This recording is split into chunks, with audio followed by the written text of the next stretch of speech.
مگر اسے آواز نہیں آ رہی تھی کیا؟ آواز آ رہی تھی، مگر دنیا کا شور زیادہ تھا۔ شہر رے کی گندم کی محبت اس کے وجود میں زیادہ تھی۔ عزیزان محترم، جب انسان دنیا کے شور کی طرف ہو تو وہ اپنے وقت کے امام کو نہیں پہچانتا۔ خوب یہی ہمیں ان چند دنوں میں اپنے آپ کو کرنا ہے۔ کیا ہماری زندگی میں بھی کوئی شور ہے؟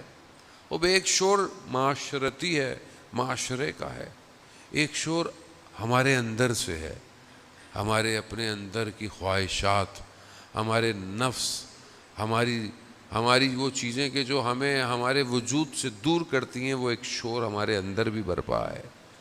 خوب ہم اپنے اس شور کو کیا خاموش کریں گے کہ نہیں کریں گے؟ کربلا سیکریفائس ہے، کربلا ایثار ہے، کربلا قربانی ہے۔ کیا میں کچھ قربان کرنے کو تیار ہوں کہ نہیں ہوں؟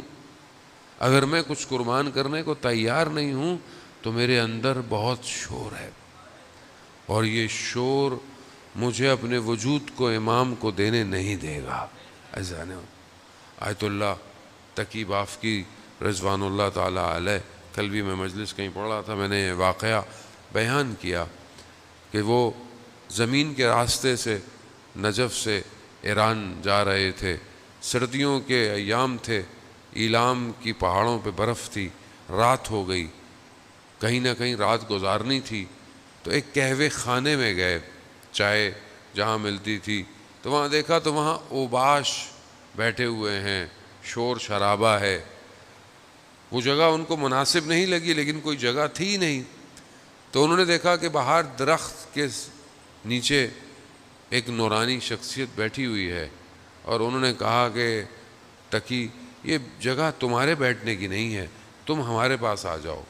کہا میں ان کے پاس چلا گیا، باہر برف گرتی رہی، مگر اس درخت کے نیچے مجھے ساری رات کوئی سردی نہیں لگی۔ رات گزاری، صبح فجر کا وقت آیا، ان کے پیچھے میں نے نماز پڑھی، جب روشنی پھوٹی تو پھر انہوں نے کہا کہ سفر شروع کرتے ہیں۔ چلنے لگے تو مجھے احساس ہوا، اور یہ احساس خود نہیں ہوتا جب تک امام خود نہ چاہے۔ مجھے یہ احساس ہوا کہ یہ کوئی اور نہیں، یہ وقت کے امام ہیں۔ جیسے ہی مجھے احساس ہوا، مجھے امام نے کہا کہ اب آپ کو پتہ چل گیا ہے تو ہم آپ سے رخصت لیتے ہیں، اب ہم جاتے ہیں۔ تو شدت عشق، شدت ملاقات، محبت، یہ ہمارے اندر ہونی چاہیے عزیزان محترم۔ ہمارا 24 گھنٹے گزر جاتے ہیں، ہمارے وجود سے ایک دفعہ بھی نہیں نکلتا یا صاحب الزمان، نہیں نکلتا۔ ظاہر ہے جس کو انسان یاد کرے اسی سے نکلتا ہے، کہیں درد ہو تو اسی کا نام نکلتا ہے جو طبیب ہوتا ہے، لیکن میرا طبیب نہیں بن پایا۔ ایسا نہیں کہ میں خود کمزور ہوں، یا صاحب الزمان یا مہدی ادرکنی میرے وجود سے نہیں نکل رہا، خوب نہیں نکل رہا، اس کو آپ ایکسیپٹ کریں، کیوں نہیں نکلتا؟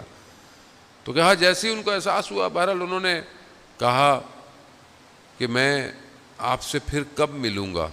تو کہا ابھی آپ کم جا رہے ہیں تو کم میں ملاقات ہوگی اور سبزہ زار میں ہماری ملاقات ہوگی۔ یہ کہے بڑے شوق سے، بڑی محبت اور بڑی تڑپ کے ساتھ کم پہنچے، 3 دن کم میں رہے، دیکھا امام سے ملاقات نہیں ہوئی۔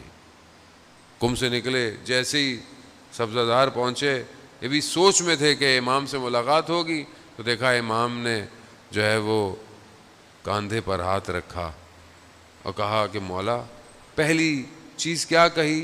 مولا آپ نے کہا تھا کم میں ملیں گے، آپ تو کم میں نہیں ملے۔ تو امام فرماتے ہیں ہم کم میں ہم تمہارے پاس کھڑے تھے جب تم حرم کے باہر کسی خاتون کو مسئلہ بتا رہے تھے، تو ہم تمہارے ساتھ کھڑے ہوئے تھے۔ عزیزان محترم، ہمیں نہیں پتا ہم کبھی سڑک میں، کبھی بازار میں، ہماری نگاہیں کہاں ہیں، ہمیں کیا پتا اس وقت ہمارے برابر میں ہمارا امام کھڑا ہوا ہو۔ خوب یہ بہت ضروری ہے، یہ آپ کو محسوس کرنا ہے۔ امام زندہ ہے، امام غیبت کے پردے میں ہے، لیکن امام زندہ تو ہے۔ اب کیا میں اپنے امام کے قریب جا رہا ہوں کہ نہیں جا رہا؟ کربلا یہی ہے. کربلا کیا ہے؟ کچھ لوگ اپنے امام تک پہنچ گئے، انہی کی گفتگو ہم کرتے ہیں کہ جو لوگ امام تک پہنچے وہ کون لوگ تھے، کیسے لوگ تھے، ان کے اندر ایسا کیا تھا کہ جو اپنے امام کو پہنچ گئے. اذان محترم،